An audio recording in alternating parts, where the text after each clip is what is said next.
9 ക്ലാസ്സിലേക്ക് ഹാർദവമായ സ്വാഗതം.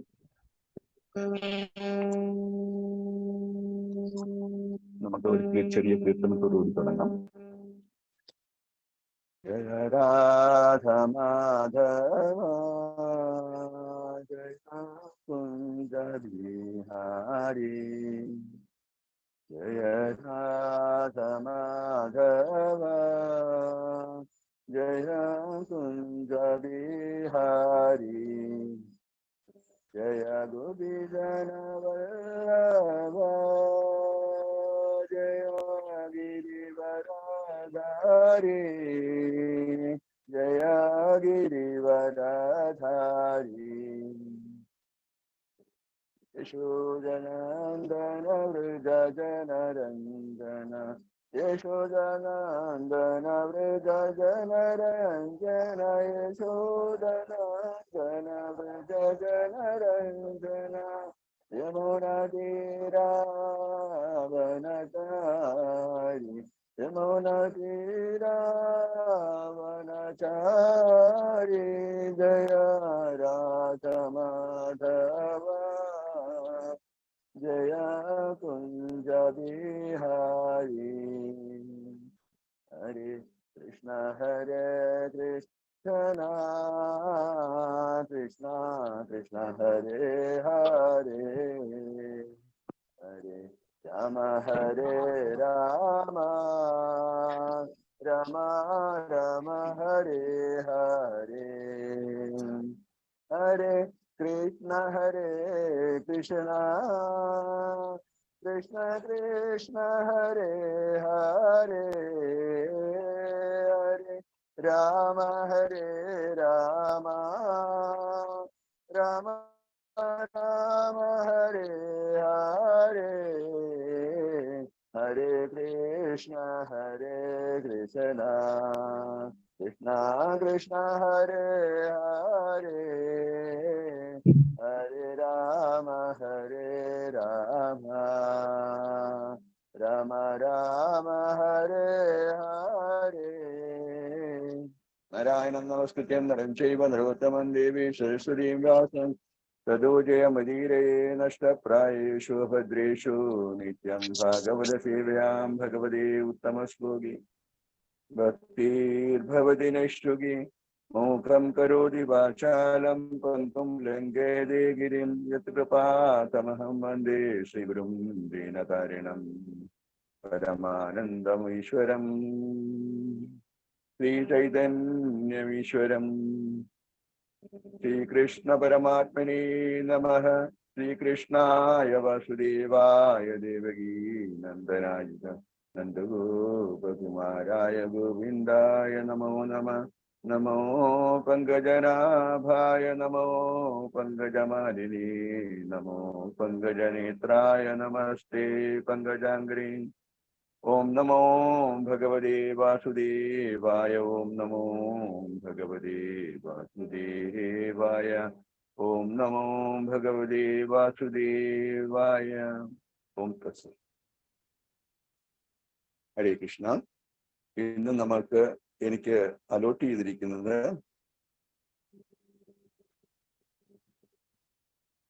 ഒന്നാം സ്കന്ധത്തിലെ ശ്രീമദ് ഭാഗവത ഒന്നാം സ്കന്ധത്തിലെ 4-ാം അധ്യായത്തിലെ 20-ഉം 21-ഉമാണ്. അപ്പൊ ഒന്നിനകത്ത് വിവർത്തനം മാത്രമേ ഉള്ളൂ, ഭാവാർത്ഥമില്ല. രണ്ടാമത്തേല് വിവർത്തനം കൊണ്ട് ഭാവാർത്ഥം 2 ലൈനായിട്ട് തിരിക്കും. അപ്പോഴതിൻ്റെ എന്നെ സംബന്ധിച്ചോളം ഇത് വിശദീകരിക്കണം എന്ന് പറഞ്ഞാല് വളരെയധികം ആലോചിച്ച് പറയേണ്ടിയിരിക്കുന്നു. അതിനകത്ത് ചിലപ്പോൾ തെറ്റുകളും കുറ്റങ്ങളും ഒക്കെ വരാൻ സാധ്യതയുണ്ട്. സഹൃദയായ വിശിഷ്ടരായ ഭക്തര് എന്നോട് സദയം ക്ഷമിക്കണമെന്ന് അപേക്ഷിക്കുന്നു. കൂടാതെ ഈ ശ്ലോകവും ഇച്ചിരി കട്ടിയുള്ളതാണ്. കാരണം ഭാഗവതം എല്ലാ ശ്ലോകങ്ങളും മധുരമുള്ളതാണെന്ന് പറയുന്നുണ്ട്.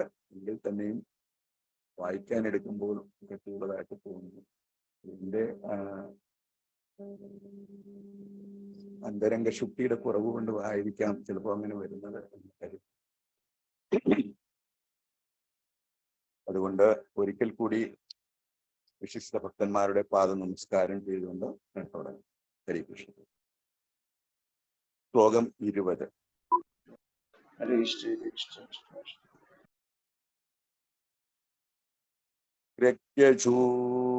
സാമാർത്ഥവാക്യ വേദാചത്വാര ഉദ്ധൃതാഃ ഇതിഹാസ പുരാണം. ഇതിനകത്ത് ഇതിഹാസം എന്ന് അടിച്ചിരിക്കുന്ന ഇതിഹാസ പുരാണം. ഇതിഹാസ പുരാണം ച പഞ്ചമോ വേദ ഉച്യതേ. പദങ്ങളുടെ അർത്ഥം: ഋഗ്, യജുഹു, സാമ, അഥർവ, ആദ്യ 4 വേദങ്ങളുടെയും നാമധേയം. വേദാഹ വേദങ്ങൾ. ചത്വാര 4. ഉദ്ധൃതാഹ വ്യത്യസ്ത ഭാഗങ്ങളായി വിഭജിച്ചു. ഇതിഹാസ ചരിത്രരേഖകൾ. മഹാഭാരതം. പുരാണം ച പുരാണം പുരാണങ്ങളും. പഞ്ചമ 5ാം വേദ യഥാർത്ഥ വിജ്ഞാന ഉറവിടം. ഉച്യതേ പ്രസ്താവിക്കണം. വിവർത്തനം ജഷില പ്രഭാതി. വിജ്ഞാനത്തിന്റെ യഥാർത്ഥ ഉറവിടത്തെ വേദങ്ങളെ 4 വിഭാഗങ്ങളായി പ്രത്യേകം സൃഷ്ടിക്കപ്പെട്ടു. എന്നാൽ ചരിത്ര സത്യങ്ങളെയും പുരാണങ്ങളിൽ പ്രതിപാദിക്കുന്ന ആധികാരികമായ കഥകളെയും പഞ്ചമവേദമായി വിശേഷിക്കുന്നു. ശ്ലോകം 21. തത്വേഠര പൈല സമാഗോ ജമിനി കവിഃ വൈശംപായന ഏവൈകോ നിഷ്ണാതോ യജുഷാമൃതാം.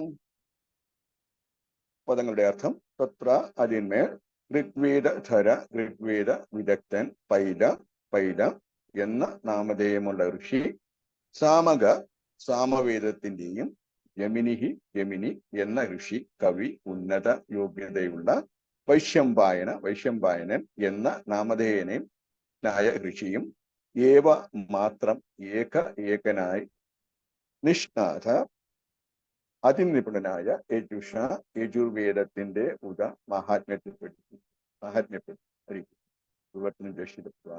വേദങ്ങളെ 4ആയി വിഭജിച്ച ശേഷം പൈല ഋഷി ഋഗ്വേദത്തിന്റെയും യമിനി സാമവേദത്തിന്റെയും ആചാര്യന്മാരെ തീരുകയും വൈശംപായനൻ യജുർവേദത്താൽ മഹാത്മ്യപ്പെടുകയും ചെയ്തു. വൈവിധ്യമായ മാർഗങ്ങളിൽ വികസിക്കുന്നതിനായി വിവിധ വേദങ്ങൾ വിഭിന്ന പണ്ഡിതർക്ക് വിശ്വാസത്തിന്മേൽ ഏൽപ്പിച്ചു. ഹരേ കൃഷ്ണ. നമോ മഹാവദന്യായ കൃഷ്ണ പ്രേമപദായതേ കൃഷ്ണായ കൃഷ്ണ ചൈതന്യ ഗൗരവിശ്വേ നമഃ. ഹരേ കൃഷ്ണ കൃഷ്ണ കൃഷ്ണ ഹരേ ഹരേ, ഹരേ രാമ രാമ രാമ ഹരേ ഹരേ. വാഞ്ചാകൽപതരൂപശ്ച കൃപാസിന്ധുഭ്യവച പതിതാനാം പാവനേഭ്യോ വൈഷ്ണവേഭ്യോ നമോ നമഃ. ജയ ശ്രീ കൃഷ്ണ ചൈതന്യ പ്രഭു നിത്യാനന്ദ ശ്രീ അദ്വൈത ഗദാധര ശ്രീവാസാദി ഗൗരവൃന്ദ. ഹരേ കൃഷ്ണ കൃഷ്ണ കൃഷ്ണ ഹരേ ഹരേ, ഹരേ രാമ രാമ രാമ ഹരേ ഹരേ. ഓം തത്സത്. ഇവിടെ സൃഷ്ടിയുടെ ആദ്യത്തിൽ തന്നെ ബ്രഹ്മാവിനെ ആണ് ഭഗവാൻ സൃഷ്ടിച്ചത്.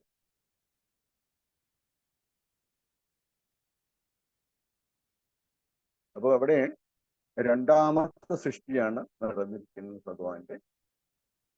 ആദ്യം ഭഗവാൻ വിസ്തരണങ്ങളാൽ വിഷ്ണു സത്വം സൃഷ്ടിച്ചു. അതിനുശേഷം ബ്രഹ്മാണ്ടങ്ങൾ സൃഷ്ടിച്ചു. അതിനുശേഷം ഇതിന്റെ പ്രവർത്തനത്തിന് വേണ്ടി ആദ്യ ജീവാത്മാവായ ബ്രഹ്മാവിനെയും സൃഷ്ടിച്ചു. പക്ഷെ ബ്രഹ്മാവ് ആ താമരയെ തുരന്നതിന് ശേഷം അദ്ദേഹത്തിന് ഒന്നും മനസ്സിലായില്ല. അദ്ദേഹം ആ താമരത്തണ്ടിലൂടെ ഊളിയിട്ട് താഴോട്ടിറങ്ങി. എന്നിട്ടും ഒരു കാര്യങ്ങളും മനസ്സിലാക്കാൻ അദ്ദേഹത്തിന് സാധിച്ചില്ല. അതിലുണ്ടായിരുന്ന തപ എന്ന മന്ത്രമാണ് അദ്ദേഹത്തിന് കേൾക്കാനിടയായത്. അദ്ദേഹം 100 സെലസ്റ്റരിയേഷൻ 100 ദേവവർഷം ആ താമരയുടെ മുകളിൽ തപസ് ചെയ്യുണ്ടായി. അതിനുശേഷമാണ് ഭഗവാൻ സർവവേദ ജ്ഞാനത്തിന്റെ ഉറവിടമായ വേദങ്ങളെ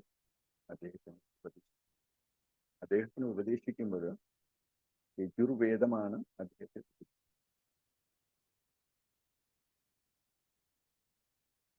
അദ്ദേഹം ഈ ജ്ഞാനം, അതായത് അഖിലാണ്ട ബ്രഹ്മജ്ഞാനം എന്നാണ് വേദത്തെ പറയുന്നത്. ആ ജ്ഞാനത്തിന്റെ ചട്ടക്കൂട്ടിലില്ലാത്ത ഒരു ജ്ഞാനവുമില്ല. ആത്മീയജ്ഞാനമായാലും ശരി, ഭൗതിക ജ്ഞാനമായാലും ശരി, എല്ലാം ഈ പറയുന്ന ബ്രഹ്മജ്ഞാനത്തിന്റെ അല്ലെ വേദത്തിന്റെ ചട്ടക്കൂട്ടിൽ ഒതുങ്ങുന്നതാണ്. ഈ ജ്ഞാനത്തിന്റെ വിസ്തൃതിയിൽ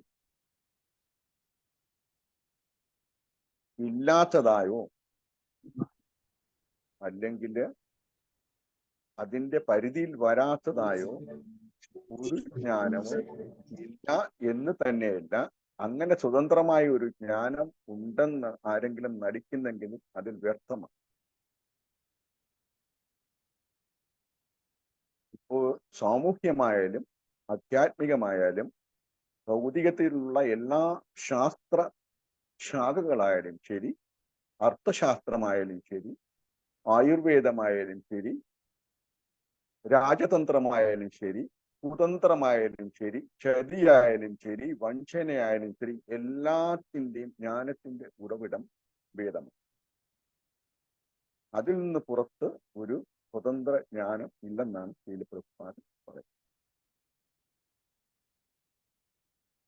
ഇവിടെ കൃഷ്ണദൗവായന വ്യാസ മഹർഷി തന്റെ ശിഷ്യ പരമ്പരയിലൂടെ ഇത് വിതരണം ചെയ്യുകയാണ് ഉണ്ടായത്. വിതരണം ചെയ്യുന്നതിന് മുമ്പ് അദ്ദേഹം ഈ മഹാഗ്രന്ഥത്തെ അല്ലെ വേദത്തെ അതിൻ്റെ ഇപ്പൊ നമ്മള് കുറെ കളറുള്ള കുറെ ഗോട്ടികൾ അല്ലെങ്കിൽ കുപ്പിയുടെ ഗോട്ടികൾ നമ്മൾ കഴിച്ചിട്ടുണ്ട്. ഇങ്ങോട്ട് കുറെ കളറുണ്ട്, ചുവപ്പ്, പച്ച, നീല, ഇതെല്ലാം കൂടെ മിക്സ് ചെയ്തിട്ട് കഴിഞ്ഞാൽ നമുക്ക് മനസ്സിലാവില്ല അത് എങ്ങനെയാണ്. അപ്പൊ അതിനെ ഓരോ കളർ അനുസരിച്ച് അല്ലെ ഓരോ സ്വഭാവം അതിനെ വേർതിരിച്ച് മാറ്റുമ്പോഴേ അതിന്റെ ഭംഗി ഉണ്ടാവും. അങ്ങനെ വ്യാസ മഹർഷി ഈ വേദത്തെ തരംതിരിച്ച്, എങ്ങനെയാണ് തരംതിരിച്ച്? സമൂഹത്തിന്റെ വിവിധ തലങ്ങളിൽ ഉള്ള അല്ലെ വിവിധ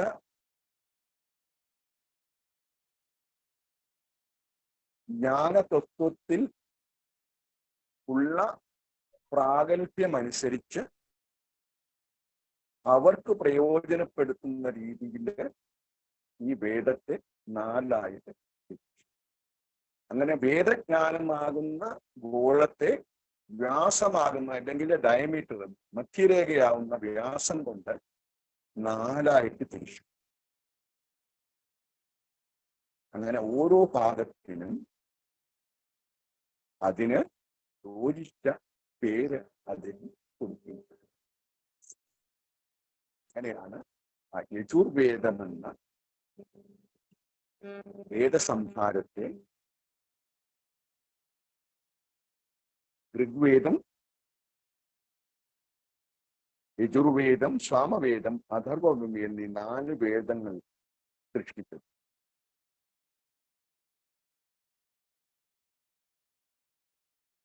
ആ സമയത്തുള്ള സാധാരണ ജനങ്ങൾക്ക്, കാരണം ഇത് ദേവനാഗരി ഭാഷയാണ്, ഈ ഭാഷ കൈകാര്യം ചെയ്യാനുള്ള പ്രാവീണ്യം സാധാരണ ജനങ്ങൾക്ക് ഇല്ലാത്തത് കൊണ്ട്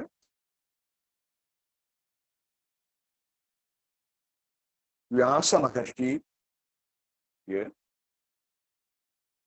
ഈ പറയുന്ന പുരാണങ്ങളും ഈ പറയുന്ന മഹാഭാരതവും അദ്ദേഹം രചിച്ചു. സാധാരണക്കാർക്ക് വേണ്ടി കഥ രൂപത്തിൽ അദ്ദേഹം രചിച്ചു, 4 വേദങ്ങളല്ലാതെ തന്നെ. പക്ഷെ അദ്ദേഹത്തിന് ഇതിന്റെ ഇത്രയുമൊക്കെ എഴുതിയിട്ടും അദ്ദേഹത്തിന് ഒരു ഉത്സാഹമില്ല, ഒരു മനസ്സംതൃപ്തി ഇല്ലാതെ വന്നപ്പോഴേക്ക് അദ്ദേഹം നാരദമുനിയെ ഭജിച്ചു, അദ്ദേഹത്തെ ഓർമ്മിപ്പിച്ചു. നാരദമുനിയെ ഭജിച്ചു ഉടനെ തന്നെ നാരദമുനി അവിടെ പ്രത്യക്ഷപ്പെട്ടിട്ട് ചോദിച്ചു, വ്യാസമഹർഷി, അങ്ങക്ക് എന്താണ് ഒരു കുണ്ഠിതം, എന്താണ് സംഭവിച്ചത്? അദ്ദേഹം കാര്യങ്ങളൊക്കെ പറഞ്ഞു. അപ്പൊ അദ്ദേഹം പറഞ്ഞു, 4 വേദങ്ങൾ രചിച്ചു, മഹാഭാരതം എന്ന കഥാസംഹാരവും രചിച്ചു.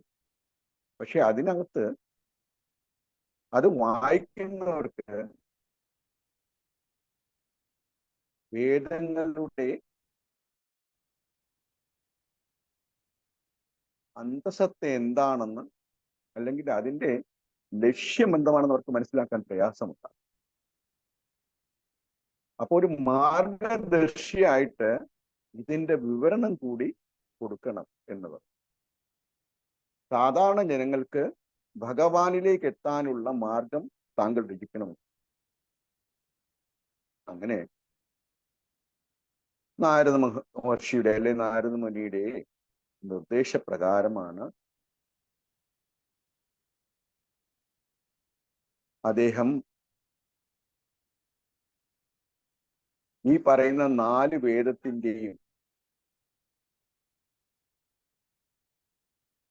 ഉൾക്കാമ്പായ വേദാന്ത സൂത്രം രചിക്കുകയും അതിൽ നിന്നും ഭഗവാനെയും ഭഗവന്റെ ഭക്തന്മാരെയും പ്രതിപാദിക്കുന്ന അവരുടെ ലീലകളും മറ്റുള്ള എല്ലാവിധ ഭക്തിമാർഗങ്ങളും പ്രതിപാദിക്കുന്ന ശ്രീ മഹാഭാഗവതം എന്ന കാവ്യം രചിച്ചു. ആ മഹാഭാഗവതം എന്ന കാവ്യം അതിമധുരമാണ് ഭക്തന്മാർക്ക് എന്നുള്ള വിവരവും വായിച്ചതിന് ശേഷം ശ്രീ മഹാമുനി ശ്രീ നാരദമുനി പറഞ്ഞു, ഭഗവാന്റെ തിരോഭാവത്തിന് ശേഷം ഈ 2 കാര്യങ്ങളും മാത്രം മതി കലിയുഗത്തില് ഭഗവത് പാദങ്ങളിലേക്ക് എത്താനായിട്ട് സാധാരണ ജനങ്ങൾക്ക് സാധിക്കും. അതിലൊന്ന് ഈ പറയുന്ന ശ്രീമദ് ഭാഗവതവും അതുപോലെ തന്നെ ഭഗവാന്റെ ശക്തികൾ ഉൾക്കൊള്ളിക്കുന്ന ഭഗവത് തിരുനാമം മാത്രം എന്ന് പറഞ്ഞുകൊണ്ട് അദ്ദേഹം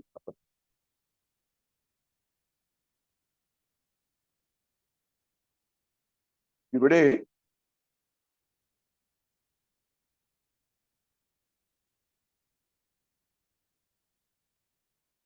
വ്യാസമഹർഷി 4 വേദങ്ങളെ സൃഷ്ടിച്ചതിന് ശേഷം, 4 വേദങ്ങളായിട്ട് വിഭജിച്ചതിന് ശേഷം പരമ്പരയിലുള്ള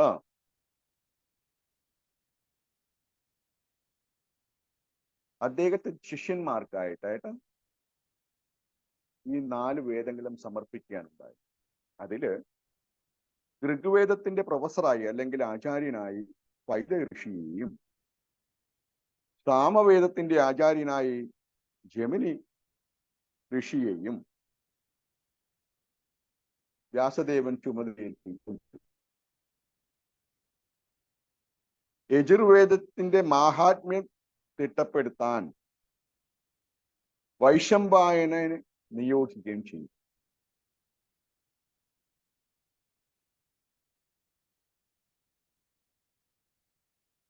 പ്രതിജ്ഞാർപ്പിതമായി പാരായണ നിരതനായ സുമന്തമുനി അല്ലെങ്കിൽ അംഗീരൻ അംഗീരനിൽ അഥർവവേദത്തെ നിക്ഷേപിച്ചു. അഥർവ വേദാനുവർത്തികളുടെ അധിപനായ അഥർവവേദത്തിന്റെ കർക്കശ തത്വങ്ങൾ അനുവർത്തിച്ചു പോരുന്ന അംഗീരമുനി അതിന് ഉത്തമനുമായി. കൂടാതെ പുരാണങ്ങളുടെ ശ്രീമദ് ഭാഗവതത്തിന്റെയും അതുപോലെ തന്നെ മഹാഭാരതത്തിന്റെയും എല്ലാം ചുമതല രോമഹർഷൻ എന്ന ഋഷിയെയും അവരവരുടെ ഊഴമായപ്പോൾ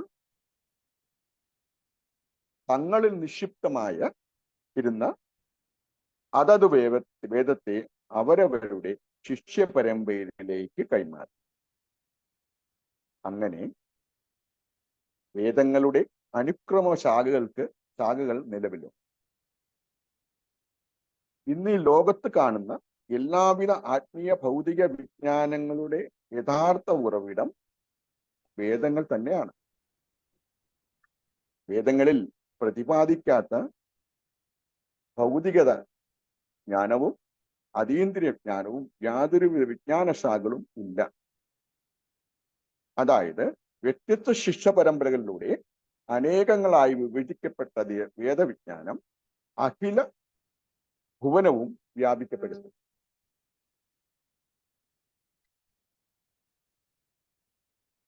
ആയതിനാൽ വേദങ്ങളിൽ ഇല്ലാത്ത അതിനുപരിയായ യാതൊരുവിധ സ്വതന്ത്ര ജ്ഞാനവും ഇല്ല തന്നെ. അങ്ങനെ ഒരു ജ്ഞാനത്തെ വേദത്തിൽ നിന്നും ഭിന്നമായി ആർക്കും അവകാശപ്പെടാൻ കഴിയും. വേദങ്ങളെ അനേകം വിഭാഗങ്ങളായി വിഭജിച്ചതിന്റെ കാരണം ഏതൊരു സാമാന്യ ജനതയ്ക്കും അനായാസേന മനസ്സിലാക്കുന്ന വിധത്തിലാണ് ഈ വിജ്ഞാന കോശം. പക്ഷേ ഇവിടെ നേരത്തെ പറഞ്ഞു, യോഗ്യതയില്ലാത്ത ഒരാൾക്ക് വേദജ്ഞാനം അഭ്യസിക്കാൻ പ്രയാസമാണ്. പക്ഷേ ഈ ഖണ്ഡനം നിരവധി തത്വചിന്തകൾ തെറ്റായി വ്യാഖ്യാനിക്കപ്പെടും. ബ്രാഹ്മണ കുലത്തിൽ ജന്മമെടുത്ത ഒറ്റ കാരണത്താൽ ബ്രാഹ്മണീയ യോഗ്യതകൾ അവകാശപ്പെടുകയും വേദാധ്യായനം ആ കുലത്തിന്റെ മാത്രം കുത്തകയാണെന്ന അവകാശവാദം അവർ ഉന്നയിക്കപ്പെട്ടു. മറ്റു വർണ്ണങ്ങളിലുള്ളവർ ഈ വ്യാഖ്യാനത്തിൽ അവരോടുള്ള അനീതിയാണെന്ന് കരുതുകയുണ്ടായി. ഇതിന് ഉദാഹരണമായി രൂപഗോസ്വാമി ഒരു കോട്ട് കൊടുക്കുന്നുണ്ട് നമ്മുടെ ഭക്തി സാമർത്ഥ സിന്ധു. നിത്യാനന്ദ പ്രഭുവിന്റെ കുലത്തിൽ ജനിച്ചവരായിരുന്ന ദ്വിജബന്ധുക്കൾ ഈ അവകാശവാദം ഉന്നയിക്കപ്പെട്ടു. എന്നാൽ വിശ്വനാഥ ചക്രവർത്തി ഠാക്കൂറും പിന്നീട് ഭക്തി സിദ്ധാന്ത സരസ്വതിയുടെയും സഘനമായ പ്രതിഷേധിക്കുകയും വേദപഠനം ഭക്തരുടെ അവകാശമാണെന്ന് കൂടി സ്ഥാപിക്കപ്പെടുകയും ചെയ്തു. ഹരേ കൃഷ്ണ.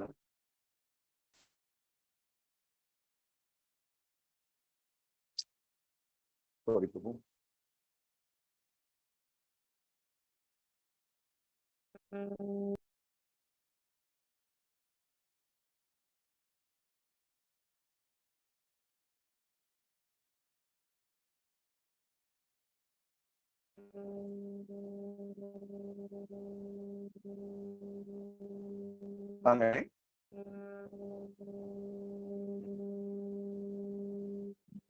ഭക്തിസാമ സിന്ധുവിൽ ഈ കാര്യം പറയുന്നുണ്ട്. പരമ പുരുഷനായ ഭഗവാനാൽ ബ്രഹ്മാവിന് നൽകപ്പെട്ട ഈ അമൂല്യ ശ്രദ്ധാവിഷയ പ്രതിപാദ്യങ്ങളാണ് വേദങ്ങൾ. വേദോപദേശത്തിന് ബ്രഹ്മാവിന് നേരത്തെ പറഞ്ഞ പോലെ തന്നെ 100 സെലസ്റ്റിയൽ ഇയേഴ്സ് തപസ് ചെയ്യപ്പെടേണ്ടി വന്നു. തത്വഗുണാധിഷ്ഠനായ വിശേഷ വ്യക്തികൾ മാത്രമേ ഈ ശ്രദ്ധാവിഷയങ്ങൾ മനസ്സിലാക്കാൻ സാധിക്കുമെന്ന് നമ്മൾ ചർച്ച ചെയ്യപ്പെടും. രജോ ഗുണത്തിലും തമോ ഗുണത്തിലും നിലനിൽക്കപ്പെടുന്ന വ്യക്തികൾക്ക് വേദവിജ്ഞാനത്തിന്റെ ആത്യന്തിക ലക്ഷ്യമായ പരമദിവ്യൂത്ത പുരുഷനെ മനസ്സിലാക്കാൻ സാധിക്കില്ല. ഈ ചതുർയുഗങ്ങളില്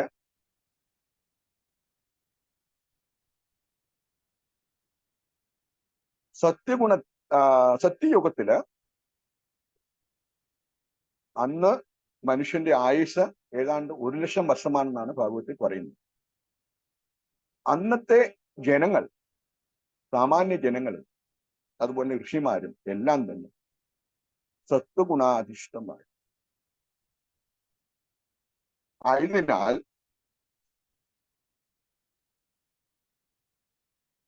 അവർ തപയജ്ഞത്തിലൂടെ അനേകായിരം വർഷങ്ങൾ കൊണ്ട് ഭഗവത് പ്രാപ്തി നേടുകയും ചെയ്തു.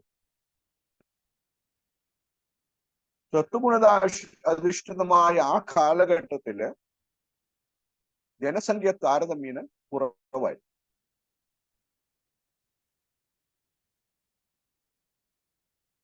കൂടാതെ സത്വഗുണാധിഷ്ഠിതമായ ഒരു ജീവിത രീതിയാണ് പിന്തുടർന്നത് കൊണ്ട് ഭൂമിദേവി കനിഞ്ഞു നൽകിയ സമ്പത്തുകൾ സാധാരണ ജനങ്ങളുടെ ഉന്നമനത്തിനായി അത് ഉപയോഗിച്ചിരുന്നു. കാരണം സത്യയുഗത്തില് രാജാവ് മാത്രമായിരുന്നില്ല, രാജർഷികളായിരുന്നു. രാജർഷികൾ എന്ന് പറഞ്ഞാൽ രാജാവും ഋഷിയും കൂടിയായിരുന്നു. അവർക്ക് സ്വാർത്ഥമായ ഒരു താല്പര്യമില്ലായിരുന്നു. ജനങ്ങളുടെയും രാജ്യത്തിന്റെയും പുരോഗതി അല്ലാതെ, അതുപോലെ ജനങ്ങളുടെ ആധ്യാത്മിക പുരോഗതിയും ലക്ഷ്യമാക്കിക്കൊണ്ടായിരുന്നു അവരുടെ പ്രവർത്തനം.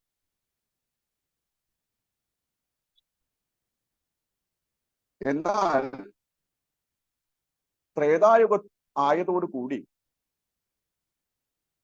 സത്വഗുണത്തിന്റെ കൂടെ തന്നെ പ്രകൃതി ഗുണങ്ങളായ രജോ ഗുണങ്ങളുടെ ആവിർഭാവത്തിൽ. ആ രജോ ഗുണത്തിന്റെ മൂല്യ സ്വഭാവം എന്ന് പറഞ്ഞാൽ ആസ്വാദനമാണ്, തനിയെ ആസ്വദിക്കാൻ. അപ്പോൾ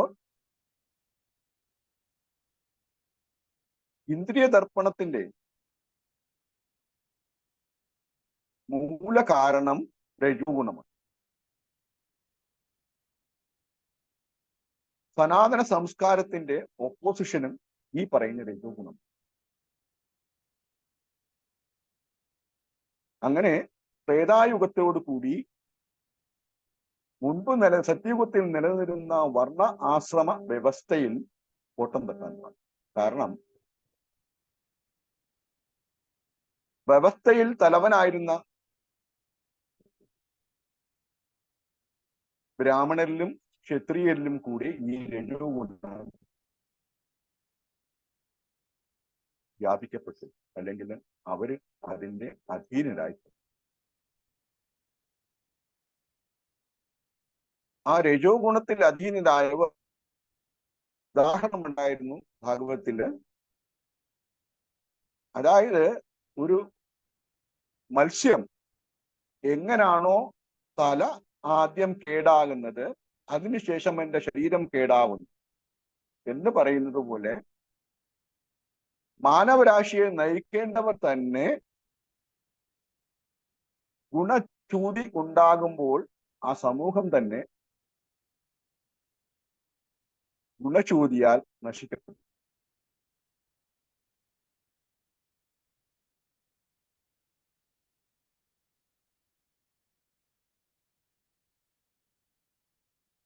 ഈ ഭൂമിയിൽ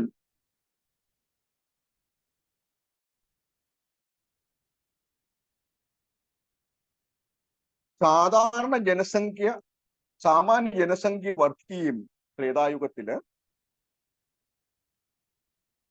മാത്സരിക ബുദ്ധി ഉടലെടുക്കുകയും ചെയ്യും. കാരണം രജോ ഗുണത്തിന്റെ വേറൊരു ഉൽപ്പന്നമാണ് മാത്സരിക ബുദ്ധി. അങ്ങനെ കൂടുതൽ കൂടുതൽ ധനം വാരിക്കൂട്ടാൻ അവർ ശ്രമിക്കുകയും അങ്ങനെ നിരവധി യുദ്ധങ്ങൾക്കത് നമുക്കറിയാം. രാമാവതാരത്തില് രാവണൻ എന്ന ദുഷ്കൃതി എങ്ങനെയാണ് ഒരു യുദ്ധത്തിലേക്ക് കാര്യങ്ങൾ നയിച്ചത്. എല്ലാം ഇന്ദ്രിയ ദർപ്പണത്തിന്റെ ഫലമായി ഉണ്ടായതാണ്. പിന്നീട് ദ്വാപര യുഗത്തിൽ സത്വഗുണത്തിന് ഭാഗികമായി പതനം സംഭവിച്ചു. അപ്പൊ സത്വഗുണത്തിൽ ജീവിക്കുന്ന ആൾക്കാർ ദ്വാപര യുഗത്തിലേക്ക് വന്നപ്പോൾ നേരെ പകുതിയായി കുറഞ്ഞു. ബാക്കിയുള്ളവർ ശാരീരിക അവബോധത്തിലേക്ക്, അതായത് ആത്മീയ അവബോധത്തിൽ നിന്നും ശാരീരിക അവബോധത്തിലേക്ക് പിന്നില്ല.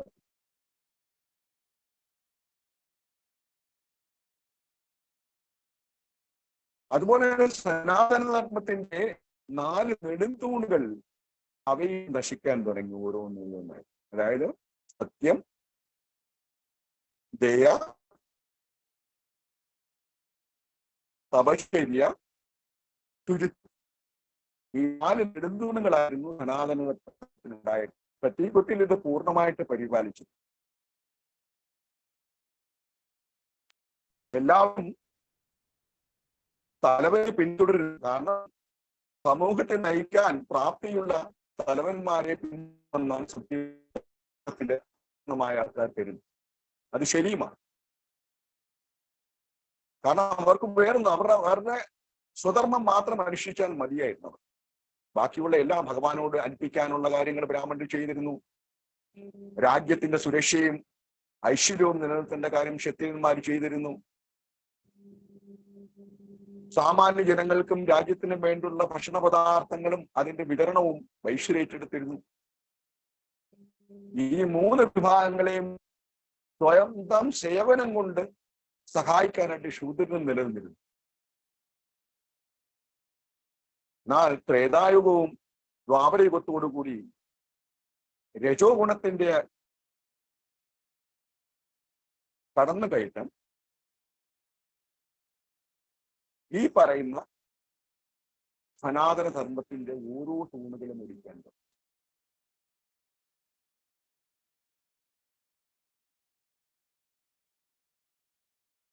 നമുക്കൊരു കാര്യം അറിയാം. അതായത് നമ്മളൊരു മെഷീൻ വാങ്ങിച്ചു.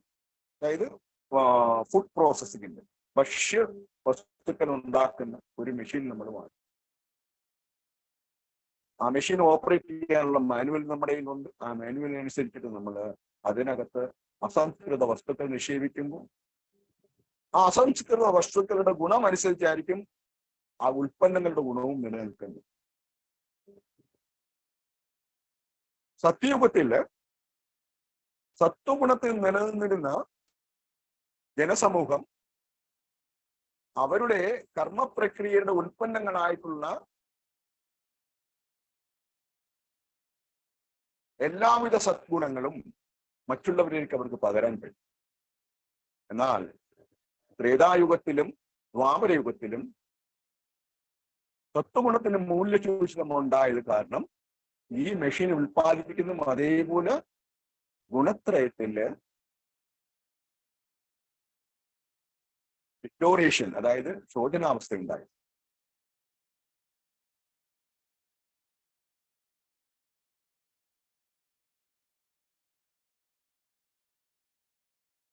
അതായത് ഭഗവാനെ ആയിട്ടുള്ള ബന്ധം, യുജ്യം, യോഗം എന്നുള്ള വ്യവസ്ഥയെല്ലാം തന്നെ സത്യയുഗത്തിലും ത്രേതായുഗത്തിലും നിലനിന്നിരുന്നു.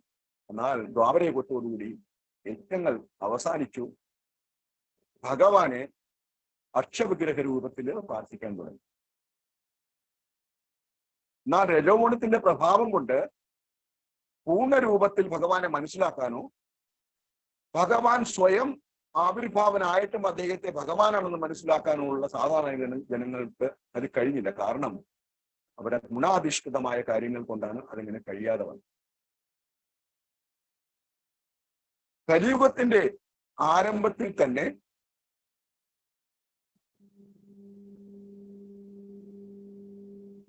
ഭഗവാൻ എല്ലാവിധ ഗുണങ്ങളും അദ്ദേഹത്തിന്റെ ലീലകളും അദ്ദേഹത്തിന്റെ ഐശ്വര്യങ്ങളും എല്ലാം തന്നെ അദ്ദേഹത്തിന്റെ തിരോഭാവത്തിലേക്ക് കൊണ്ടുപോയി.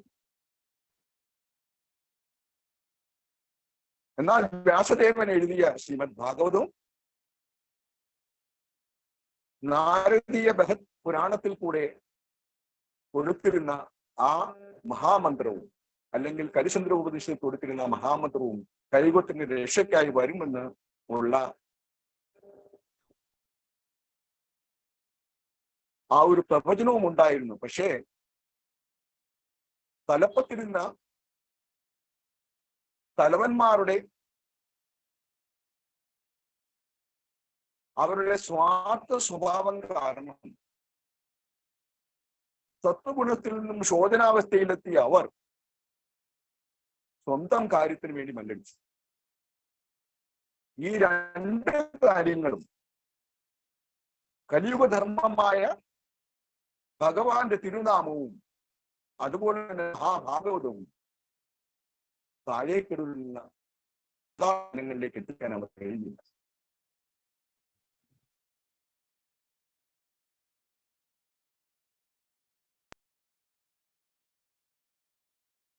കൂടാതെ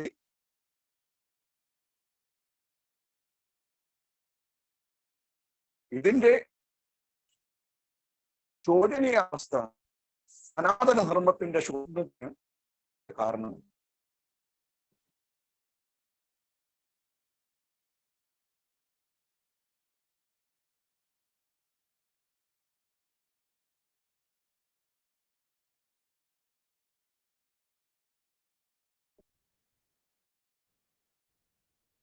ഹരേ കൃഷ്ണ, എന്തെങ്കിലും വിട്ടുപോയായിരുന്നോ? എത്ര സമയമായിരുന്നു നെറ്റ് വിട്ടു പോയെന്ന് അറിയാമോ? ഞാൻ ശ്രദ്ധിക്കില്ല. ഹരേ കൃഷ്ണ. ഹരേ കൃഷ്ണ പ്രഭുജി, ദണ്ഡോപ്രണാം. സമയമുണ്ട് പ്രഭു, 38 ആയുള്ളൂ. ഒരു മിനിറ്റേ പോയിട്ടുള്ളൂ. ഇതിന്റെ കൂട്ടത്തില് കുറച്ച് സമയം പോയിട്ടുള്ളൂ. ഒരു വരി വിട്ടുപോയി അല്ലേ? അതെ, അത്രേ ഉള്ളൂ. അപ്പൊ കലിയുഗത്തിന്റെ ആവിർഭാവത്തില്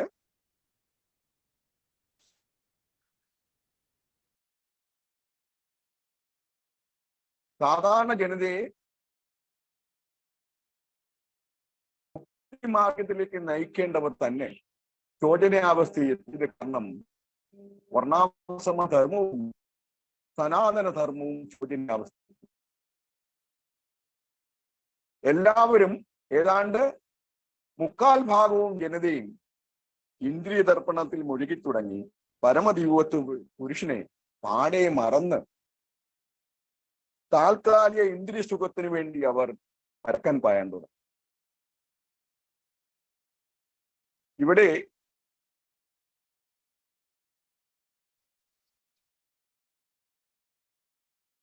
കാരണങ്ങൾ പലതും നിരത്തുന്നുണ്ടെങ്കിലും തങ്ങൾ അതായത് വർണ്ണാശ്രമ ധർമ്മത്തിൽ തങ്ങൾ ഏൽപ്പിക്കപ്പെട്ട സ്വധർമ്മങ്ങൾ പാലിക്കാതെ വന്നതിന്റെ ഉത്തരവാദിത്വം ഏറ്റെടുക്കാൻ ആരുമുണ്ടായില്ല.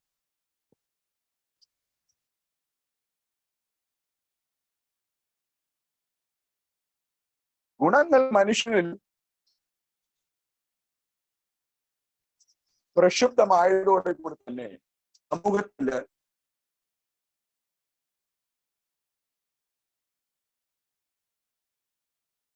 മൂല്യങ്ങളുടെ ഉണ്ടായെന്ന് നമ്മൾ നേരത്തെ ചർച്ച ചെയ്തു. കാരണം സമൂഹത്തിന്റെ തലവൻ ഉണ്ടായ ചൂതി അതിനൊരു ഉദാഹരണം ഭാഗവത്തില് പറയുന്നുണ്ട്. അതായത് ശൃംഗിയുടെ പിതാവിന്റെ കഴുത്തില്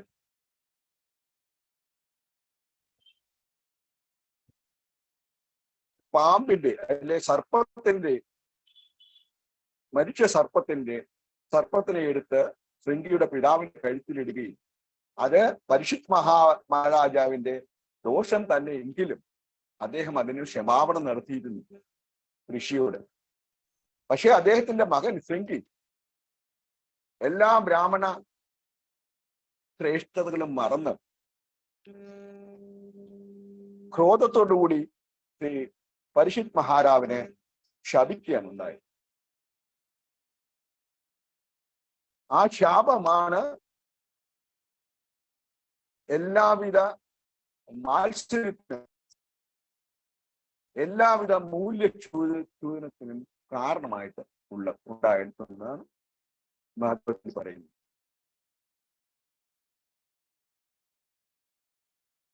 കലിയുഗത്തിലുള്ള 99% വർണ്ണാശ്രമധർമ്മങ്ങളിലുള്ള അവസാനത്തെ ഘട്ടമായ ശൂദ്രതയിലേക്ക് എത്തിക്കഴിഞ്ഞു.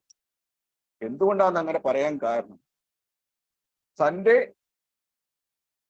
സ്വന്തമായ അധ്വാനം, തൻ്റെ സേവനം ഭഗവാനിൽ അർപ്പിക്കുന്നതിന് പകരം തന്റെ കുടുംബത്തിന്റെ ആസ്വാദനത്തിൽ ഊന്നിക്കൊണ്ട് അദ്ദേഹം വിറ്റ് കാശാക്കിയാണ്. എന്ന് പറഞ്ഞാൽ അദ്ദേഹം പണത്തിന് വേണ്ടി ജോലി ചെയ്യാൻ തുടങ്ങി, സേവനം ചെയ്യാൻ. അതുകൊണ്ടാണ് ശമ്പളം വാങ്ങിക്കുന്ന, അതായത് മറ്റൊരു കാലിന്റെ കയ്യിൽ നിന്ന് ജോലിക്കായി ശമ്പളം വാങ്ങിക്കുന്ന എല്ലാവരും ശൂദ്രനാണെന്ന് കരുതപ്പെടുന്നു. ഈ പറഞ്ഞ നമ്മളെ നയിക്കേണ്ട രാഷ്ട്രീയ മേലാളന്മാർ വരെ ഇപ്പൊ ശമ്പളം വാങ്ങിച്ച് ശൂദ്രതയിലേക്ക് എത്തിക്കഴിഞ്ഞു. അങ്ങനെ അജ്ഞതയാൽ നയിക്കപ്പെടുന്ന ഒരു സമൂഹമാണ് ഇപ്പോഴും ഉള്ളത്. ഈ അവസ്ഥയിലാണ് സനാതന ധർമ്മത്തിന്റെ, വർണ്ണാശ്രമ ധർമ്മത്തിന്റെ ഉദ്ധാരണത്തിന് വേണ്ടി, അതിനെ ജനസമൂഹത്തിലേക്ക് തിരിച്ചു കൊണ്ടുവരണം എന്ന ആഗ്രഹത്തോടെ അദ്ദേഹത്തിന്റെ ഗുരുവിന്റെ ആജ്ഞാപ്രകാരമാണ് ശ്രീല പ്രഭുപാദ് ഇറങ്ങി.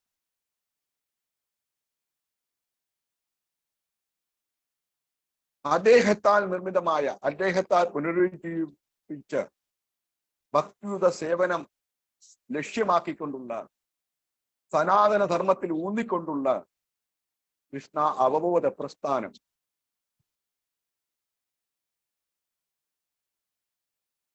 പതിയെ പതിയെ സാമാന്യ ജനങ്ങളെ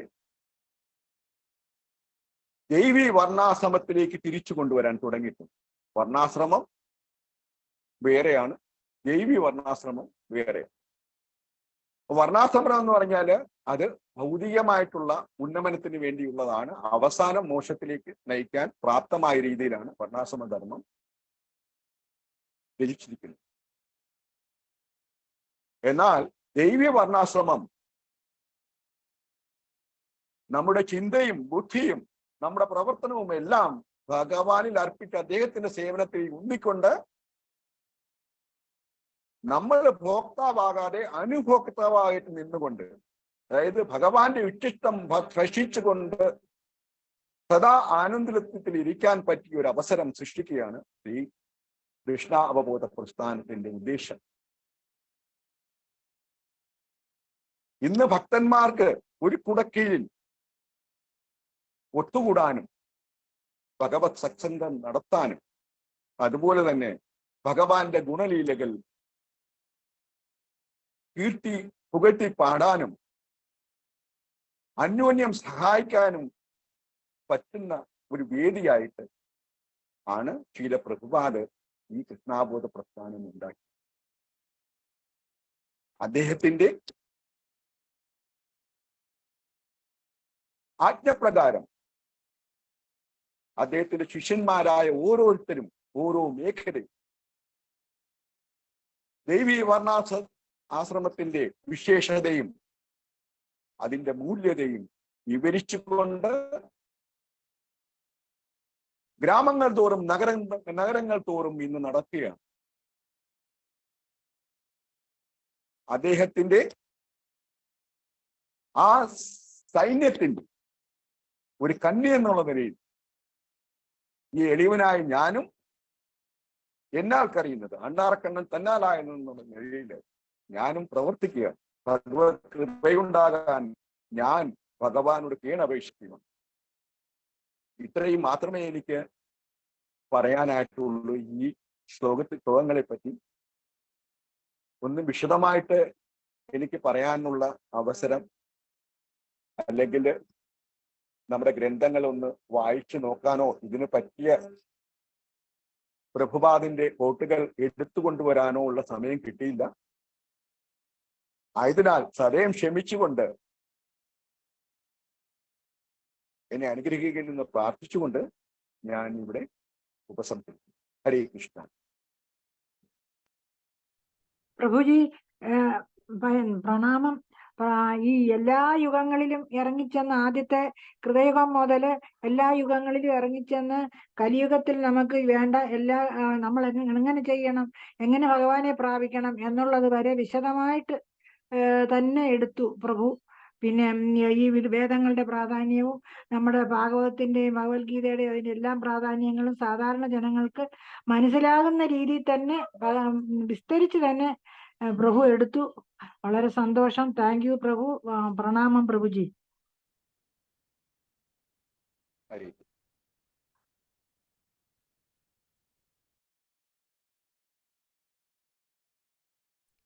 ഹരേ കൃഷ്ണ പ്രഭു. ദണ്ഡവത് പ്രണാം പ്രഭു.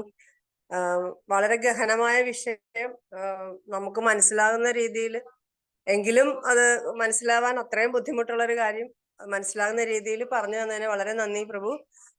എനിക്കൊരു കാര്യം പ്രഭു, വർണ്ണാശ്രമ ധർമ്മം നമ്മൾ അനുഷ്ഠിക്കുന്നതിന്റെ പേര് എനിക്ക് പറഞ്ഞത് ക്ലിയർ ആയില്ല, അതൊന്ന് പറഞ്ഞു തരാമോ? ദൈവീ വർണ്ണാശ്രമം. ദൈവീ വർണ്ണാശ്രമം. ദേവി ദൈവീ വർണ്ണാശ്രമ ധർമ്മം. അത് കാരണം നമ്മുടെ ഭഗവാനാണ് സെന്ററിലുള്ളത്. ആ വർണ്ണാശ്രമ ധർമ്മത്തിന്റെ സെന്ററിൽ പിവറ്റായി നിൽക്കുന്ന ഭഗവാൻ. സേവനമെല്ലാം ഭഗവാനിലേക്കാണ്. ഹരികൃഷ്ണൻ. താങ്ക് യു പ്രഭു. ദണ്ഡവത് പ്രണാം.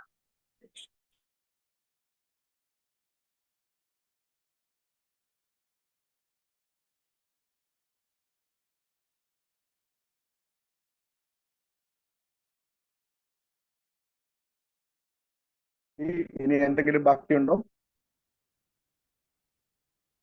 ഹരേ കൃഷ്ണ. താങ്ക് യു പ്രഭു. ഹരേ കൃഷ്ണ. ദണ്ഡവത് പ്രണാം. താങ്ക് യു സോ മച്ച് പ്രഭു. ഹരേ കൃഷ്ണ.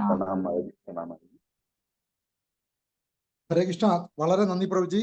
നല്ല മനോഹരമായ ക്ലാസ് ആണ് എടുത്തത്. വളരെ നന്ദി പ്രഭുജി. സ്വാഗതം പ്രഭുജി. ഹരേ കൃഷ്ണ. രാധേ രാധേ. ഇവിടെ ഇത്രയും വലിയ ശുഗ്രന്മാരിയ്ക്കുമ്പോൾ ഞാൻ അവരുടെ മുന്നിൽ ഒന്നുമല്ല. ഞാൻ അതുകൊണ്ടാണ് മുൻകൂർ ജാമ്യം എടുത്തത്. എന്റെ കയ്യിൽ എന്തെങ്കിലും തെറ്റുണ്ടായിരുന്നെങ്കിൽ സദയം ക്ഷമിക്കണം. കാരണം നിങ്ങളൊക്കെ വളരെ വാഗ്വാദങ്ങളിലും അതുപോലെ തന്നെ ചർച്ചകളിലും പങ്കെടുത്തിട്ടുള്ളവരാണ്. ഈ ഫീൽഡിൽ ഞാൻ വളരെ പുതുമയാണ്. ഞാൻ ഏറ്റവും കൂടുതൽ പ്രാക്ടീസ് ചെയ്തിട്ടുള്ളത് ഭഗവത്ഗീതയിലാണ്. ഭാഗവതം എന്നെ ഈ ഫീൽഡിലേക്ക് കൊണ്ടുവന്ന തന്നെ കഥാമൃത പ്രഭുവാണ്. ഞാൻ 100 പ്രണാമങ്ങൾ അർപ്പിക്കുന്നു. ദണ്ഡവത് പ്രണാം പ്രഭുജി. അങ്ങേരെ കൃപ മാത്രം. ഹരേ കൃഷ്ണ.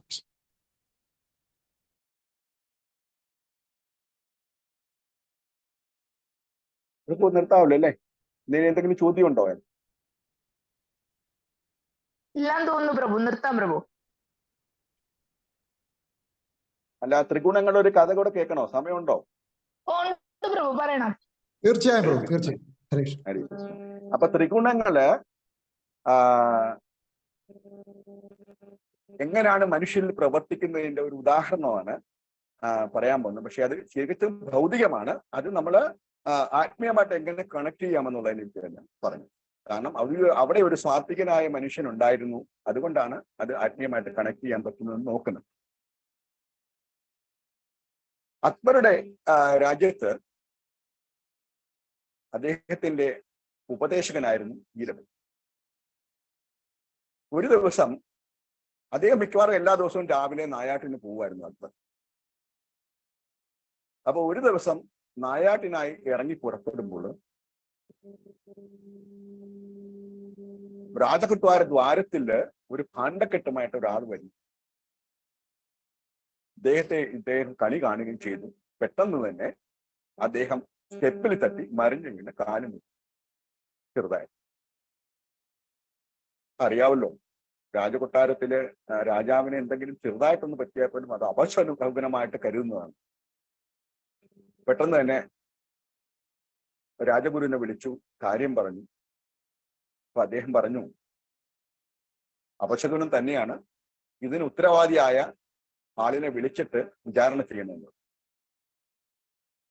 അങ്ങനെ പെട്ടെന്ന് തന്നെ ഈ ഭാണ്ഡക്കെട്ടുമായി പോയ ആള്, അദ്ദേഹം രാജകൊട്ടാരത്തില് തുണികൾ അലക്കുന്ന ഒരു അലക്കുകാരനായിരുന്നു. ആ തുണികളെല്ലാം അലക്കി രാജഭൃത്യന്മാർക്കും രാജാവിനും എല്ലാം ധരിക്കാനുള്ള വസ്ത്രങ്ങൾ അലക്കിക്കൊണ്ട് കൊടുക്കുന്ന ഒരു വ്യക്തിയായിരുന്നു അദ്ദേഹം.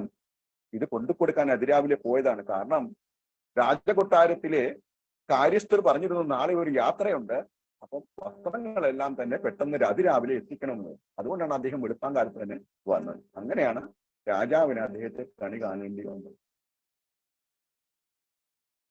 പക്ഷേ രാജസദസ്സില് ഗുരു അദ്ദേഹത്തെ ദോഷിയായിട്ട് വിധിച്ചു. എങ്ങനെ? അദ്ദേഹത്തിന് വധശിക്ഷ കൊടുക്കണമെന്ന് വിധിക്കുകയുണ്ടായത്. കാരണം രാജാവിനാണ് അപകടം പറ്റി, രാജാവിന് പരിക്കേൽക്കുകയും ചെയ്തു. അതിനാൽ അദ്ദേഹത്തിന് വധശിക്ഷ കൊടുക്കണമെന്ന് രാജസദസ്സ് വിധിക്കുകയും ചെയ്തു.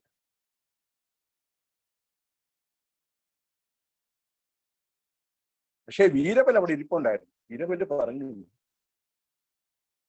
അല്ലയോ മഹാരാജാവേ, എനിക്കൊരു ചോദ്യമുണ്ട്, എനിക്കൊരു ശങ്കയുണ്ട്. ചോദ്യമല്ല, ശങ്കയുണ്ട്. അദ്ദേഹത്തെ കണി കണ്ടത് കൊണ്ട് മഹാരാജാവിന് അപകടം പറ്റി, ചെറിയൊരു അപകടമാണ് പറ്റി, കാലിലൊരു ചെറിയ മുറിവ്. പക്ഷെ മഹാരാജാവ് ഇതുകൂടെ കണക്കാക്കണം. വെളുപ്പാങ്കാലത്ത് വന്നതുകൊണ്ട് കൊട്ടാരത്തിനകത്ത് അങ്ങനെയാണ് അദ്ദേഹം കണി കണ്ടത്. ആര്? അലക്കുകാരൻ. അദ്ദേഹത്തിന് കിട്ടിയതോ വധശിക്ഷ. അപ്പൊ ഇതിൽ ഏതാണ് ഉചിതം? അദ്ദേഹത്തിന്റെ മഹാരാജാവിന്റെ കാലിൽ ഒരു ചെറിയ മുറിവോ അതോ അലക്കുകാരന്റെ വധശിക്ഷയോ? ഏതാണ് പ്രധാനം എന്ന് ചോദിച്ചു. രാജാവ് സ്തബ്ധനായി. അങ്ങനെ രാജാവ് അദ്ദേഹത്തെ വെറുതെ വിടുകയുണ്ടായി. ഇതില് നമ്മുടെ ഗുണവുമായിട്ട് കണക്ട് ചെയ്യാനായിട്ട് ശ്രമിച്ചത് എങ്ങനെ? രാജാവ് രജോ ഗുണം, അത് രാജാവിന്റെ പ്രത്യേക ഗുണമാണ്, രജോ ഗുണം. അലക്കുകാരൻ തമോ ഗുണം. കാരണം അദ്ദേഹത്തിന് ഒന്നും അറിയില്ല, അജ്ഞാനിയാണ്. എന്തു സംഭവിച്ചാലും അദ്ദേഹത്തിന് അത് സഹിച്ചേ പറ്റും. അജ്ഞാനിയാണ്. അദ്ദേഹം തമോ ഗുണത്തിലും ആണ്. വീരബല് തത്വഗുണത്തിലും. കാര്യങ്ങൾ വിശകലനം ചെയ്ത് ശരിയും തെറ്റും എന്താണെന്ന് രാജാവിനെ മനസ്സിലാക്കി കൊടുത്തതാണ് വീരൻ. അങ്ങനെ രാജാവ് ആ രാജകുലത്തിലെ ഉപദേശകന് സമ്മാനങ്ങളും കൊടുത്ത് അദ്ദേഹത്തെ ആദരിച്ചു. ഹരേ കൃഷ്ണ.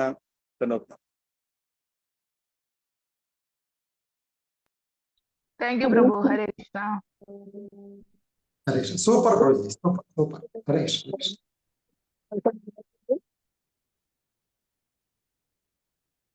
ഈ അഭിപ്രായങ്ങളൊന്നും കേട്ടില്ല, ഒന്നുകൂടെ പറയാം.